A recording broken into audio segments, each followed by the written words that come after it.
It's a skid plate. That's what it is. Protects the bottom from skidding. Sometimes I can't find my words, but that's okay. That's okay. Let's do this. Hey, welcome back to the shop. I'm Jason, and today we are doing the ultimate flex test on my buddy's super off-road vehicle. We've got our flex ramps, and actually, no. This is a Honda Pilot, not exactly an off-road vehicle. And we're not in the shop. We are in Idaho this week, hanging out with some friends, and I'm doing some projects for them while I'm here to, pay for my stay. So we're gonna flex out. Actually, we're just gonna get it off the ground because I'm way too thick to fit under this thing. I can't fit. And we're gonna be installing a no-low aluminum undershield, flex plate, skid plate, blocky plate to protect the bottom side of this car because Honda decided leave everything exposed to the elements. And see, they get a ton of snow here, and when they get plowed, there's giant ice blocks. That might be the case where you are, or maybe you are actually taking this thing off-road, but you want to protect that oil pan and some of your stuff under the car. So let's get this thing on here. We're gonna need a 10mm socket and a 14mm and a little bit of Loctite. This will go pretty quick. Okay, that was probably the hardest part of this whole project. These new smart cars with the push button go buttons, it wanted to go into park every time I started to roll with the door open. I'm too big to stuff my head out this door. Good thing I have a helper behind the camera. So now that we have the car safely up off of the ground on these nice strong plastic ramps, we can kind of fit under here. And as you can see, you've got the oil pan, you've got the transaxle, your exhaust, not much protection here up front.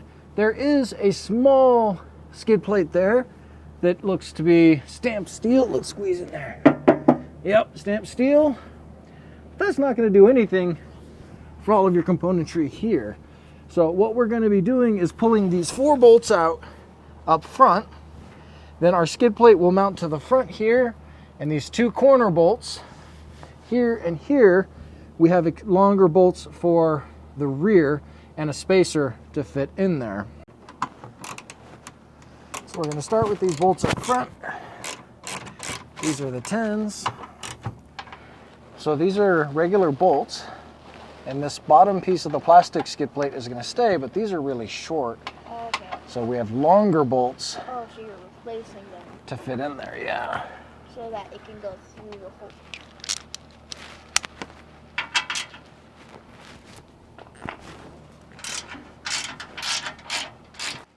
Good thing we're not trying to film from up top because my belly is jiggling all over the place in the sun out there. His jiggling is almost hypnotic. I missed my lift. So our hardware in the back of the skid plate comes with these spacers, and those spacers are designed to fit in this stamped steel piece here. That way we can get a full torque on our bolts. It comes with longer hardware, and they do recommend a little bit of blue Loctite. There have been some instances where people say that these have pulled out, not pulled out so much as backed out. So I'll leave that up to you whether you want the blue Loctite. Let's get our spacers in the back and our big bolts. This is going to be one of those instances where having my bowl full of jelly down here to support this guy on, it's going to come in handy. Maybe. It might just be supported on my face. I don't know. It's only 6 bucks. Oh man, it definitely got hot sitting in the sun over there. I mean, I'll take this over Phoenix any day, but man, whoa. There it is. All right, so you gotta try to get it without rolling out the back. This might be one of those spots where a little bit of duct tape or something would come in handy. Looks so weird when I get it.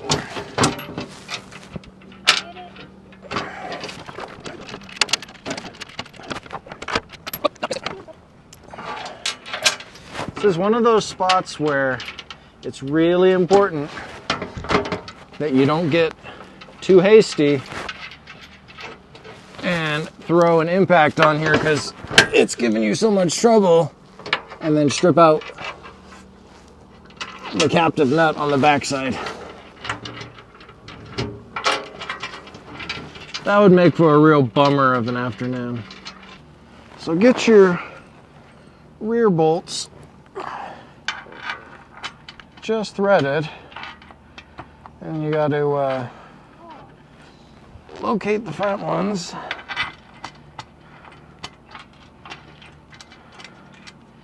And it would help to hand thread all of these if your camera guy is not going to have a heart attack and roll over backwards trying to balance. The gimbal is trying to kill itself. So on our front bolts, the plastic pushes out quite a bit. So what I'm going to do is I'm going to draw in the 2 center bolts just a little bit. Then I'll put my Loctite on the outside to draw them all the way in.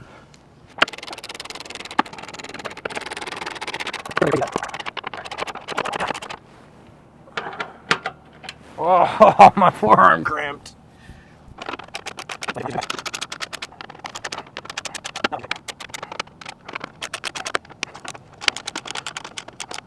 So in the back, we've got 41 foot-pounds, and in the front, we have 12 foot-pounds with a little bit of Loctite. The back tightens up a lot faster than the front. Those front bolts are long.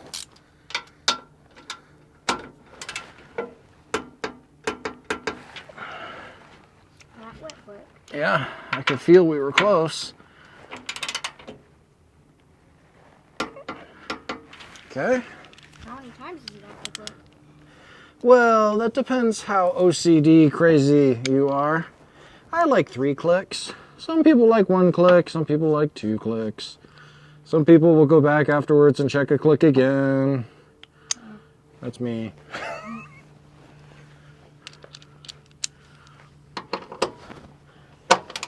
Some people like ugga-duggas. What's that? When you use an impact wrench, the sound that it makes. Dugga. I don't even want to take these to 12. That seems... Too much? It just feels like a lot, yeah. Is it just because the bolts are small?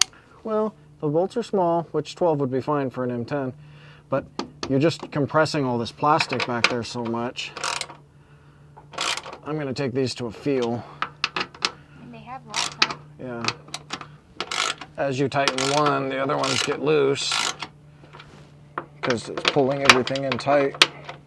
So, the only way you can legally classify this as done is you have to,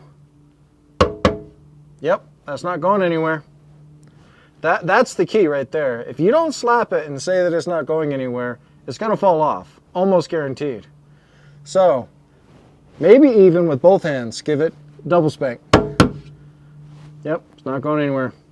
See you in the next video.